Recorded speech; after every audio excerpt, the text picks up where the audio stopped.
Ya adik-adik, ternyata pekabaran Injil itu kalau kita baca di sini bahwa jemaat di Antiokhia itu ada atau bertumbuh itu bukan karena orang jemaat dari Yerusalem yang datang memberitakan Injil, tetapi justru orang dari Siprus dan orang dari Kirene. Adik-adik, seperti Kak Regi jelaskan di awal ya, dari Siprus itu pulau di dekat Turki, pulau dekat Turki. Siprus ini dia di Afrika sana, jauh ya adik-adik. Ternyata orang yang dari Siprus dan orang yang dari Kirene, mereka lah yang memberitakan Injil untuk orang Yunani yang ada di Antiokhia. Nah, Kak Regi mau bilang di sini buat kita semua adik-adik bahwa orang Siprus dan orang Kirene ini mereka mendengar suara Tuhan ya, mereka mengikuti suara Tuhan untuk memberitakan Injil kepada orang lain yang bukan suku mereka, yang bukan bangsa mereka, orang asing. Kalau Kering mau bilang itu orang asing. Jadi mereka memberitakan Injil. Nah, kalau kita lihat di sini mereka sedang melaksanakan amanat agung. Makanya firman Tuhan bilang ketika mereka memberitakan Injil pada ayatnya yang ke 21 ya adik-adik, lihat, dan tangan Tuhan menyertai mereka. Kita bicara tentang tangan Tuhan. Injil adalah kekuatan Allah yang menyelamatkan, ya kan adik-adik, dalam Roma 1 ayatnya yang ke 16 dan 17 ya. Injil adalah kekuatan Allah yang menyelamatkan, kekuatan tangan Tuhan menyertai mereka yang memberitakan Injil. Luar biasa sekali, bicara tentang tangan Tuhan yang penuh kuasa, tangan Tuhan yang perkasa, tangan Tuhan yang maha hebat, maha kuat ini menyertai orang Siprus maupun orang Kirene yang memberitakan Injil, sehingga jumlah jiwa semakin bertambah di jemaat di Antiokhia. Jadi ternyata pekabaran Injil ini adalah peran semua orang, bukan hanya peran satu orang saja, tidak. Pekabaran Injil itu adalah peran dari semua orang, dan orang dari Siprus Kirene mereka melihat itu, ini tanggung jawab kami, inilah panggilan kami harus menyampaikan Injil agar semua bangsa diselamatkan. Dan Tuhan bekerja dengan luar biasa atas pemberitaan Injil dari orang Siprus dan orang Kirene. Jemaat di Antiokhia akhirnya menjadi jemaat yang besar, jemaat yang luar biasa. Oleh karena itu, berita tentang iman dari jemaat di Antiokhia ini sampai ke telinga jemaat-jemaat yang ada di Yerusalem. Oleh sebab itu, jemaat yang ada di Yerusalem menyuruh Barnabas untuk pergi dan menyelidikinya. Itulah mengapa Barnabas pergi ke Antiokhia, karena Barnabas harus menyelidiki mengapa sampai orang Antiokhia itu percaya kepada Tuhan Yesus. Dan ternyata itu tadi latar belakangnya, orang dari Siprus, orang dari Kirene, mereka lah yang menjadi pemberita Injil. Nah, ketika Barnabas sampai dan melihat bahwa ayatnya yang ke-23 ya, maka sampailah kabar tentang mereka itu kepada jemaat di Yerusalem. Lalu jemaat itu mengutus Barnabas ke Antiokhia. Setelah Barnabas datang dan melihat kasih karunia Allah, Kakak harus garis bawahi kata ini luar biasa. Setelah Barnabas datang dan melihat kasih karunia Allah. Nah adik-adik, kasih karunia Allah itu berbicara tentang keselamatan ya. Keselamatan adalah kasih karunia Allah, hati Allah ya, tentang belas kasihan Allah, tentang kemurahan Allah. Setelah Barnabas melihat kemurahan Allah, ternyata bukan hanya untuk orang Yahudi saja, kemurahan Allah juga untuk orang Yunani dan kepada bangsa-bangsa lain. Barnabas matanya terbuka di sana adik-adik. Wah, ternyata Allah, Roh Kudus bekerja di tengah-tengah orang yang bukan orang Yahudi juga. Dan Barnabas melihat itu adalah kemurahan hati Allah. Nah, lihat di sini, maka bersukacitalah ia. Ya, Barnabas tidak macam rasa tidak boleh sampai orang lain tahu tentang Injil, cukup kami orang Yahudi, tidak. Justru Barnabas dia bersukacita. Kenapa? Karena Roh Kudus di dalam diri Barnabas itu yang menggerakkan Barnabas, dan Barnabas mengerti ya bahwa Injil itu harus sampai kepada bangsa-bangsa. Karena hati Tuhan itu untuk semua orang, untuk semua suku, untuk semua ras, untuk semua golongan orang, kulit putih, rambut lurus, rambut keriting. Ketemu orang Papua ini rambut keriting. Injil harus sampai kepada orang yang rambut keriting. Injil harus sampai kepada orang yang kulitnya hitam. Bahkan luar biasa, orang kulit hitam pergi ke orang kulit putih. Luar biasa sekali adik-adik. Di sini menarik sekali bahwa Injil harus sampai kepada semua telinga, semua orang. Dan Barnabas, ia menasihati mereka supaya mereka semua tetap setia kepada Tuhan. Nah, satu hal yang unik lagi di sini kita lihat bahwa waktu itu ya Barnabas dia menetap, dia tinggal di situ, terus dia mengajar. Banyak orang yang datang kepada Tuhan, banyak orang yang bertobat, banyak orang yang percaya, banyak orang yang meninggalkan jalan yang lama, mereka datang kepada Tuhan. Karena banyaknya pekerjaan pelayanan yang harus Barnabas lakukan, dia tahu bahwa saya tidak bisa melayani seorang diri. Dia tahu itu, saya tidak bisa melayani seorang diri. Maka di ayatnya yang ke-25 situ adik-adik, lalu pergilah Barnabas ke Tarsus untuk mencari Saulus. Ya, kenapa Barnabas ke Tarsus untuk mencari Saulus? Dia tidak cari orang lain karena dia tahu Saulus punya potensi. Dia adalah seorang ahli Taurat, dia adalah orang Farisi yang paham betul tentang bagaimana hukum Taurat dan bagaimana menjelaskan Taurat itu, firman itu kepada orang lain. Makanya dia pergi cari Saulus. Ya, orang lain mungkin takut dengan Saulus dong, tidak mau lagi ada hubungan dengan Saulus dong, tidak mau lagi ada koneksi dengan Saulus. Tapi Barnabas ini dia beda sekali ya adik-adik. Justru dia bilang, oh saya tahu orang kunci, saya tahu orang yang tepat, yaitu Paulus. Dia pergi dulu ke Tarsus untuk cari Saulus. Dan setelah bertemu dengan dia, ia membawanya ke Antiokhia. Nah, ayat 26 firman Tuhan berkata, mereka tinggal bersama-sama dengan jemaat itu 1 tahun lamanya sambil mengajar banyak orang. Adik-adik, ayat berikutnya, kalimat berikutnya, di Antiokhia lah murid-murid itu untuk pertama kalinya disebut Kristen. Wah, selama ini dong pernah disebut Kristen. Mereka hanya disebut saja pengikut Tuhan, begitu pengikut. Tapi untuk julukan Kristen ini baru terjadi di kota Antiokhia. Mereka semua orang yang mengikut Kristus disebut Kristen. Luar biasa ya. Pasti ada sesuatu yang membuat sehingga julukan itu diberikan kepada orang-orang di Antiokhia, yaitu pengikut Kristus. Pasti dari cara hidup mereka, dari cara bicara mereka, dari pergaulan mereka. Pasti mereka lihat ini orangnya berbeda ya, terasa sama dengan kita di sini. Dong yang pergi ke tempat-tempat ini mereka berbeda sekali. Mereka yang jemaat di Antiokhia ini berbeda sekali. Pasti ada sesuatu yang membuat sehingga julukan itu diberikan kepada jemaat di Antiokhia sebagai pengikut Kristus ya. Di Antiokhia lah murid-murid itu untuk pertama kalinya disebut Kristen. Saya percaya sekali bahwa julukan atau kata Kristen inilah ya yang membedakan antara mereka yang percaya kepada ilah-ilah lain dan mereka yang sungguh-sungguh percaya kepada Kristus. Dan itu semua akibat dari pengajaran-pengajaran yang diajarkan oleh Rasul Paulus dan juga diajarkan oleh Barnabas selama 1 tahun. Jadi keberadaan Barnabas dan Paulus selama 1 tahun itu mempunyai dampak yang luar biasa bagi jemaat di Antiokhia. Wow, hebat ya, 1 tahun. Saya pikir itu mereka sungguh-sungguh bertekun dalam pengajaran sehingga ada buah-buah roh yang kelihatan. Ada iman itu dibuktikan dengan perbuatan-perbuatan sehingga jemaat di Antiokhia mereka adalah jemaat yang sungguh-sungguh berbeda daripada orang lain di kota Antiokhia. Nah adik-adik, luar biasa sekali ya kalau kita belajar tentang bagaimana Paulus, bagaimana Barnabas. Satu hal tentang Paulus di sini, ya adik-adik, yang menarik dari ayat bacaan ini, Paulus ini sebenarnya dia adalah orang yang hebat ya. Dari segi ilmu pengetahuan dia adalah seorang ahli Taurat. Dan dia juga diajar oleh orang yang profesional sekali, yaitu Gamaliel, guru besar Gamaliel.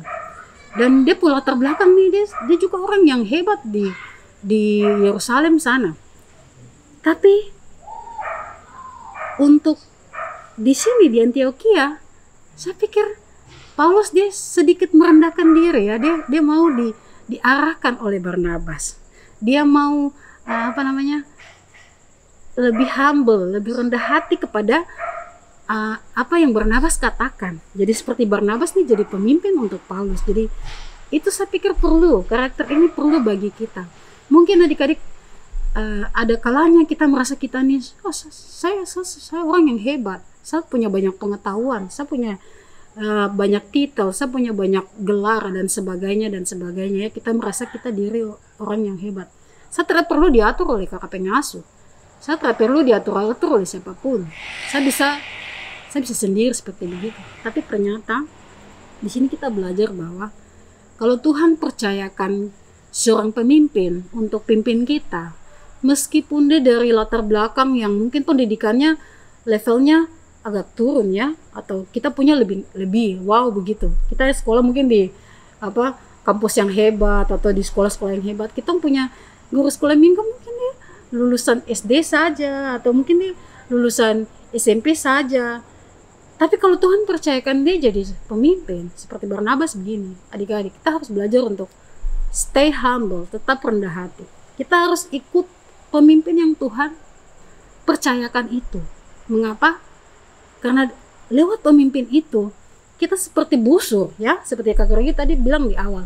Paulus itu seperti panah, Barnabas itu seperti busur. Jadi panah itu dia bisa meluncur, panah itu dia bisa capai target kalau ada busur. Busur itu harus ditarik ya, seperti itu, dan tangan Tuhan yang akan menarik. Jadi ketemu hidup nih seperti anak panah, kakak pengasuh itu seperti ini Kak Rogi bikin contoh aja. Kakak pengasuh itu seperti busur, dan adik-adik semua waktu Tuhan tarik kita bersama-sama dengan kakak pengasuh, kita akan luncur dan mencapai target. Seperti itu juga Paulus, dia tidak akan menjadi rasul yang berpengaruh sampai saat ini kalau tidak Barnabas yang meyakinkan semua orang, atau Barnabas tidak ajak dia kembali. Seperti begitu tuh adik-adik. Betul kan tidak? Makanya adik-adik kita menghargai kakak pengasuh, hargai orang tua, meskipun pendidikan tinggi, tapi dong adalah orang-orang yang Tuhan percayakan, pemimpin-pemimpin yang Tuhan percayakan untuk kita bisa meluncur pada tujuan-tujuan hidup yang Tuhan sudah taruh dalam tempuh diri masing-masing. Betul tuh adik-adik? Oke, sip, mantap. Ya adik-adik, masih ada satu hal lagi yang akan kita bahas di sini, tentang satu tokoh lagi, yaitu tentang Agabus. Tadi sudah Paulus, Barnabas, ya sekarang tentang Agabus. Kita bisa lihat deh ayat-ayat selanjutnya. Nah, kita melihat di ayat 27 di situ adik-adik. Pada waktu itu datanglah beberapa nabi dari Yerusalem ke Antioquia. Seorang dari mereka yang bernama Agabus bangkit, dan oleh kuasa roh ia mengatakan bahwa seluruh dunia akan ditimpa bahaya kelaparan yang besar. Hal itu terjadi pada zaman Claudius. Lalu murid-murid memutuskan untuk mengumpulkan suatu sumbangan sesuai dengan kemampuan mereka masing-masing dan mengirimkannya kepada saudara-saudara yang diam di Yudea. Hal itu mereka lakukan juga, dan mereka mengirimkannya kepada penatua-penatua dengan perantaraan Barnabas dan Saulus. Ya, di sini ada seorang tokoh lagi yang bernama Agabus. Dia adalah seorang nabi. Ya, adik-adik, Kak Regi mau bicara tentang Agabus di sini. Ternyata gereja ini, kalau kita lihat, terdiri dari berbagai macam orang dengan talenta mereka masing-masing ya. Seperti Barnabas tadi, dia adalah orang yang selalu memberikan semangat, memberi dorongan ya. Paulus tadi dia talenta juga ada, dia seorang ahli penafsir, ahli kitab ya. Dia juga orang yang bisa menulis secara baik. Terus juga Agabus di sini adalah seorang nabi. Tapi tadi di sana ada orang Siprus dan orang Kirene juga sebagai pemberita-pemberita Injil. Nah, Agabus di sini dia juga sebagai seorang nabi. Ternyata Tuhan sudah memberikan karunia kepada orang percaya ya, karunia untuk memberitakan Injil, karunia untuk menjadi penyemangat, pemimpin, juga karunia untuk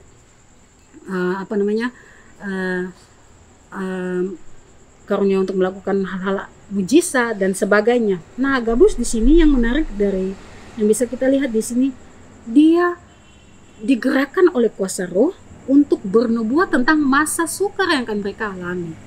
Nah, adik-adik, kadang juga kita berpikir seperti begini, kita juga dalam masa-masa yang sukar. Adakah suara Tuhan yang kita dengar pada masa sukar seperti ini? Nah, ini yang harus kita juga tanya kepada Tuhan toh. Sebelum masa sukar itu datang, Tuhan sudah kasih peringatan melalui nabi, melalui Agabus. Nah, di gereja kita juga, adakah suara Tuhan yang kita dengar? Apa yang kita dengar? Nah, adik-adik, mungkin sekarang kita pernah dengar seperti suara kayak nabi datang berkata. Tidak. Kita bisa dengar lewat kita berdoa, lewat kita membaca dan merenungkan firman Tuhan, lewat pengasuh, lewat berita-berita di sekitar kita. Kita bisa memilah-milah, ya. Nah, ini suara Tuhan kah? Dan Kak Regi mau bilang kepada kita semua bahwa Tuhan dia senantiasa berbicara melalui firman-Nya. Jadi kalau firman Tuhan diberitakan, itulah pesan-pesan Tuhan kepada kita adik-adik semuanya. Nah, kita harus peka untuk mendengarkan suara Tuhan, ya. Di tengah-tengah masa pandemi begini juga adik-adik berdoa, tanya Tuhan. Tuhan, apa yang harus kami buat sebagai anak remaja? Apa yang harus kita lakukan? Itu dia kunci. Supaya ketika kita mendengar suara Tuhan, kita akan lebih berhati-hati. Kita akan melakukan tindakan-tindakan yang positif, tindakan yang baik. Kita tidak sembarangan, kita tidak sembrono, ya. Kita tidak tabrak kopeng sembarangan begitu. Kita tahu apa yang harus kita lakukan di tengah-tengah masa sulit seperti begini. Itu penting sekali. Jadi karena Agabus dia bangkit oleh kuasa roh di ayat 28, ya, yang mengatakan bahwa seluruh dunia akan ditimpa kelaparan yang besar, maka ada preparation, ada persiapan. Nah, kita lihat di sini jemaat di Antioquia akhirnya mereka mulai membuat persiapan. Sebelum masa itu terjadi, murid-murid memutuskan untuk mengumpulkan sumbangan sehingga apa yang mereka miliki mereka bisa sumbangkan itu pada masa yang sulit itu kepada jemaat yang ada di Yudea. Khususnya di ayat 30 itu mereka melakukan juga mengirimkannya kepada penatua-penatua dan perantaran Barnabas, melalui perantaran Barnabas dan Saulus. Ya, luar biasa, ya. Kita zaman sekarang ini kita butuh banyak firman, kita butuh mendengar banyak firman, karena dengan itulah kita bisa mendengar suara Tuhan itu. Ya, adik-adik, cukup panjang, ya, kita punya pembahasan kali ini, meskipun kita tidak podcast, ya, tidak ada yang menginterview, ya, tetapi di sini kita bisa menjawab pertanyaan-pertanyaan, question and answer, seperti itu. Jadi Kak Regi sedang melakukan pembahasan firman Tuhan dari pertanyaan-pertanyaan yang ada. Nah, yang terakhir sebelum kita tutup adik-adik, kita sudah membahas cukup panjang tentang Barnabas, tentang jemaat di Antioquia, tentang Paulus sendiri, bahkan ada Agabus di situ. Nah, adik-adik yang Kak Regi mau tanya kepada adik-adik yang ada di rumah maupun siapa saja yang menyaksikan siaran ini, Kak Regi mau tanya bahwa apa komitmen atau keputusan kita setelah mendengarkan kisah ini sebagai anak remaja. Apa komitmen kita? Adik-adik bisa membuat satu komitmen di rumah. Mungkin adik-adik mau seperti Barnabas, bahwa saya akan menjadi berkat pada orang lain, saya akan membawa pengaruh yang positif pada orang lain, saya akan menolong orang lain supaya dia bisa mencapai potensi maksimal hidupnya, saya akan menjadi penyemangat, saya akan menjadi pendorong, saya akan menjadi motivator, saya akan menjadi seorang yang membangkitkan kepercayaan orang lain lagi. Itulah komitmen-komitmen yang mungkin kita bisa buat. Bisa belajar dari karakter Barnabas ataupun belajar dari karakter Paulus. Meskipun saya adalah orang yang hebat, saya punya ini dan itu yang saya bisa banggakan, tapi kalau Tuhan percayakan saya ada di bawah tangan pemimpin saya yang biasa-biasa saja atau orang yang sederhana, saya akan belajar untuk menghormati pemimpin itu. Sebab Tuhan percayakan orang itu untuk membuat saya menjadi anak panah yang runcing, menjadi anak panah yang tajam, anak panah yang siap untuk diluncurkan untuk mencapai tujuan Tuhan dalam hidup saya. Ataukah kita mau menjadi seperti seperti orang Kirene maupun orang Siprus yang Injil jangan saya simpan dalam hati saya saja. Injil saya harus wartakan kepada siapa saja. Tidak pandang dia punya warna kulit, tidak pandang dia punya rambut seperti apa, dia punya latar belakang keluarga seperti apa.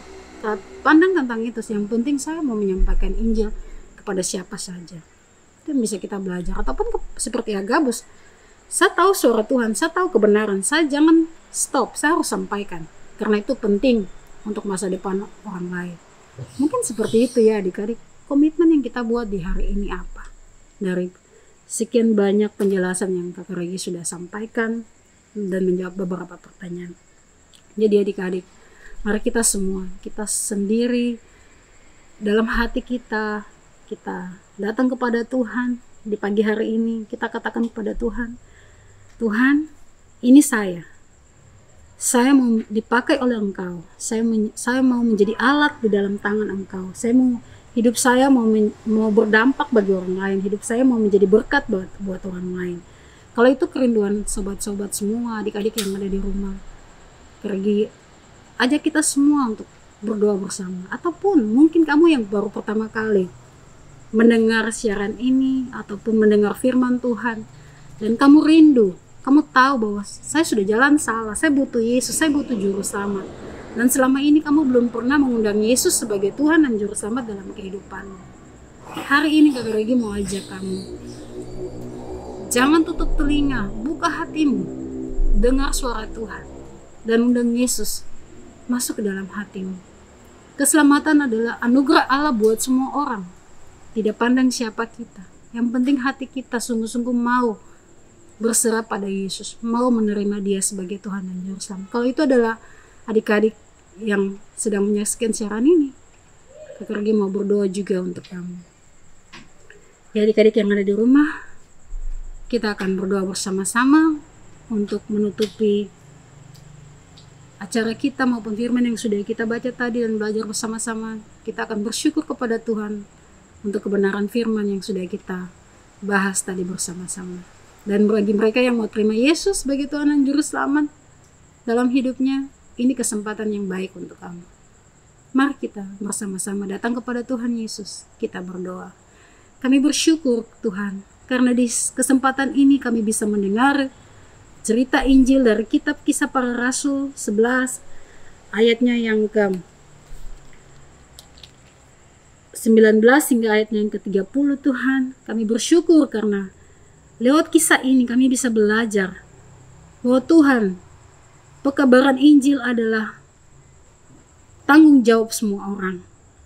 Terima kasih Tuhan karena kami belajar di sini bahwa kami anak-anak sekolah minggu, kami anak remaja juga memiliki tanggung jawab untuk menjadi saksi, memberitakan Injil kepada siapa saja, pada semua orang yang kami kenal, pada semua orang yang kami temui, kepada semua orang yang kami jumpai. Tuhan tolong kami, berikan kami keberanian Tuhan untuk menyatakan Injil kepada semua orang, sehingga lewat Injil mereka dapat menerima Yesus dan memperoleh hidup yang kekal. Dan di saat pagi hari ini Tuhan, bagi adik-adik yang baru pertama kali Tuhan, dalam hatinya dia ingin menerima keselamatan yang berasal daripada Engkau, Bapa di surga, mari Tuhan Engkau datang menjamah dia Tuhan. Regi akan berdoa bagi mereka yang baru pertama kali mau menerima Yesus sebagai Tuhan dan Juru Selamat. Ikuti doa Kakak Regi. Tuhan Yesus, saya mengaku saya orang berdosa dan saya tidak layak di hadapan Engkau. Tetapi saya bersyukur karena hari ini saya tahu Tuhan Yesus mengasihi saya.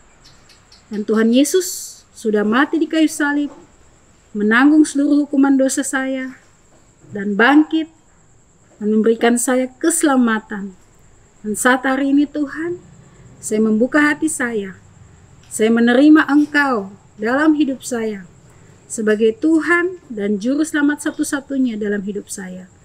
Mulai hari ini dan seterusnya Tuhan, tolong saya untuk meninggalkan seluruh hidup lama saya, dan berpaling daripada segala dosa-dosa saya, dan hanya mengikuti Engkau saja seumur hidup saya. Terima kasih Tuhan. Dalam nama Yesus saya berdoa. Bapa di surga, itu tadi doa dari sobat-sobat adik-adik yang baru pertama kali menerima Engkau sebagai Tuhan dan Juru Selamat Tuhan. Engkau sendiri yang akan bersama-sama dengan mereka mulai hari ini dan sampai selama-lamanya. Tuhan Yesus pegang tangan mereka, tuntun mereka dalam perjalanan hidup mereka. Sehingga masa depan yang Tuhan sudah tuliskan untuk mereka jalani, akan mereka capai dalam kehidupan mereka masing-masing. Dan untuk adik-adik semua yang ada di rumah yang menyaksikan siaran ini, Tuhan memberkati mereka, menjaga dan melindungi mereka senantiasa. Jauhkan dari segala yang jahat, biar mereka tetap terlindungi, terpelihara dalam kasih dan anugerah Tuhan Yesus saja. Terima kasih Tuhan Yesus, demikianlah doa kami ini Tuhan. Biarlah siaran kami ini Tuhan, Engkau memberkati sehingga dapat menyentuh banyak jiwa-jiwa, banyak orang lain yang bisa kami jangkau, sehingga mereka juga dapat diselamatkan dan menjadi percaya kepada Engkau Tuhan. Ini doa syukur kami di pagi hari ini, dalam nama Tuhan Yesus kami sudah berdoa. Amin. Baik adik-adik semuanya, demikianlah pembahasan firman Tuhan kita untuk minggu ini. Kakak Regi berharap di lain kesempatan kita bisa berjumpa kembali, dan adik-adik semuanya tetap dalam keadaan sehat, tetap semangat, selalu mengandalkan Tuhan Yesus. Yel-yel kita, prajurit Kristus, do it for Jesus. Sekian dan terima kasih, Tuhan Yesus memberkati. Shalom. Dah, selamat hari Minggu.